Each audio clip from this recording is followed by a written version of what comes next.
Un fait de société qui pose beaucoup de questions. Un motocross pour pilote âgé de moins de 13 ans s'est déroulé samedi à Chigny. Un des concurrents a perdu le contrôle de sa moto et l'engin a tué un très jeune spectateur. Jocelyne Leroy. C'est ici qu'un enfant de 8 ans a été percuté par une moto dimanche après-midi. C'est sur ce tremplin que le pilote, un enfant de 12 ans, a perdu le contrôle de sa moto.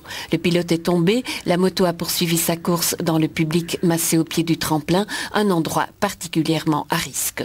C'est évident que celui qui suit la course, quand un pilote perd le contrôle, si on est en train de regarder, qu'est-ce qu'on fait? On a le réflexe de se reculer. Si on n'est pas en train de suivre exactement la moto qui arrive, si on regarde dans une autre direction, on n'a pas ce réflexe et je pense que ce qui s'est passé. Une enquête sur les responsabilités est en cours au parquet d'Arlon. Les mesures de sécurité pour le public sont-elles suffisantes? Ce fait montre que non.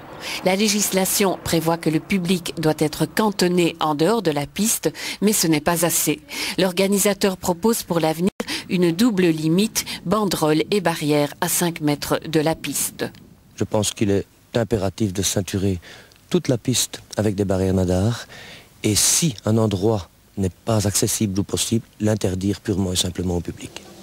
Autre question, les pilotes de moins de 13 ans ont-ils une maîtrise suffisante de leur engin à moteur? Mais il y a des enfants de même 10 ans qui maîtrisent mieux que des adultes. Bon, il faut dire que les motos sont en fonction de leur taille. Et puis, vous savez, à l'heure actuelle, les champions du monde motocross, ils sont champions du monde à 15 ans et demi, 16 ans. Donc, c'est des enfants qui ont commencé à rouler, évidemment, tout à moto. Le motocross, c'est plus dangereux que le foot ou le tennis, mais c'est aussi une passion. Une chose est sûre, des mesures de sécurité renforcées, notamment pour les spectateurs, s'imposent.